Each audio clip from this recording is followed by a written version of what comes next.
Some came from public schools. Others, already working, were from local church boys' clubs.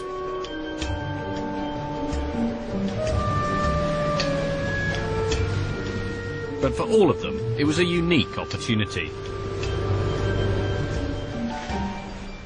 For Edwardian boys, the idea of camping on a small island conjured up images of exoticism and intrigue.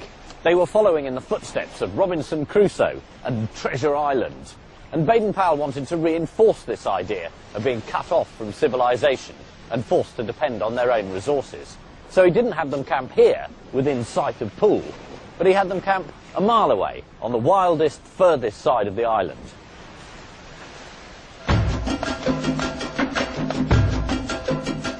The native boys of the Zulu and Swazi tribes learn to be scouts before they're allowed to be considered men. When a boy is about 15 or 16, he is taken by the men of his village, stripped of all his clothes, and painted white from head to foot. He is given a shield and small spear, and he is turned out of the village and told that he will be killed if anyone catches him while he is still painted white. Many Edwardians had only a superior curiosity about other races. But some, like Baden-Powell, had a genuine admiration for those they ruled. Within British imperial law, there was a social Darwinist ranking of the nations, in which, of course, the British were at the top. But there were recognized to be certain noble tribes, noble peoples, who distinguished themselves by their muscle on the battlefield.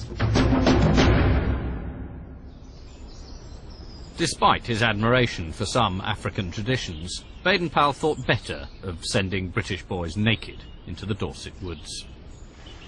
Instead, he'd arranged for basic amenities to be provided on a small campsite. The trip was covered by a lot of the local newspapers, and clearly their editors were thrilled to have a national hero operating on their patch. This is the Bournemouth Guardian, and it explains how the camp was set up, and then says, "The boys are to learn how the experienced scout can find life wherever he may find himself, to taste the delights of wild adventure, and to track Red Indians." This being Dorset, there weren't actually any Red Indians, but there were pheasants. The idea was the boys had to track the pheasants, get close enough to them, not to kill them, but to photograph them, and then report back to camp. And this was a classic Baden-Powell technique, to relocate the thrills of the Wild West in the southwest.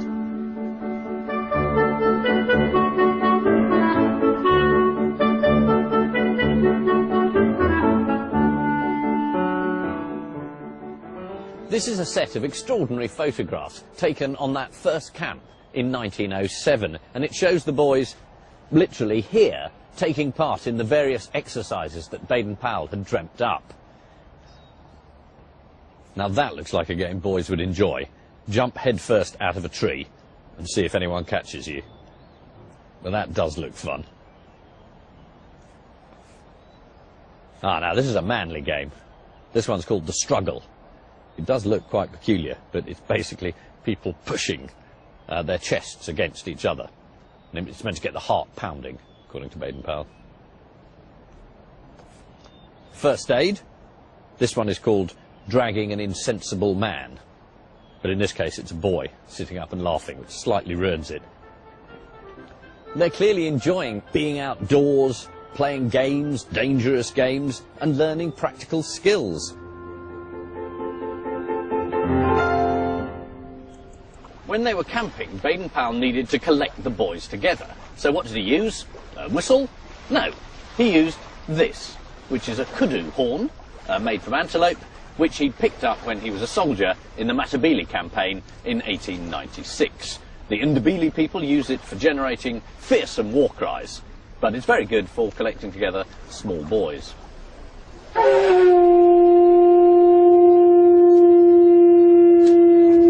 Gonyama, Gonyama, Ivubu, Yabu, Yabu, Ivubu,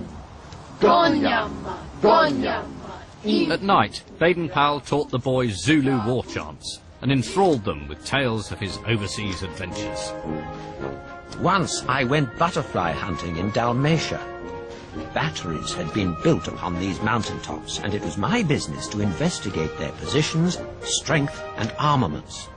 I took a sketchbook, a colour box, and a butterfly net in my hand, and I was above all suspicion to anyone who met me. They did not look sufficiently closely into the sketches of butterflies to notice that the delicately drawn veins of the wings were exact representations in plan of their own fort.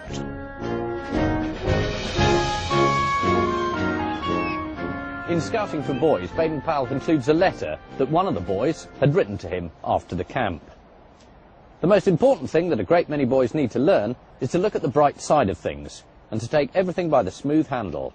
I myself found that a great lesson, and I shall never find words enough to thank you for teaching me it.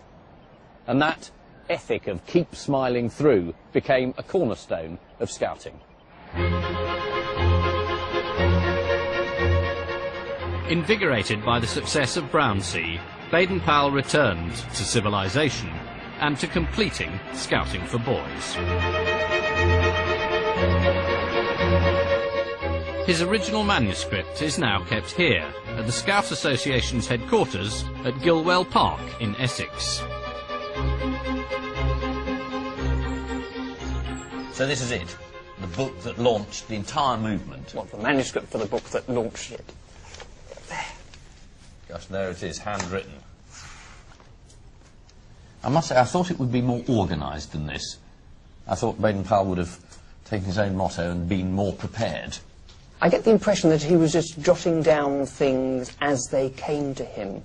I don't think he actually sat down and mapped out what he was going to do before he put pen to paper. I mean, these are the chapter headings here, and it says sort of, I don't know, Chapter 3, campaigning, camp life, resourcefulness, colonial life, etc.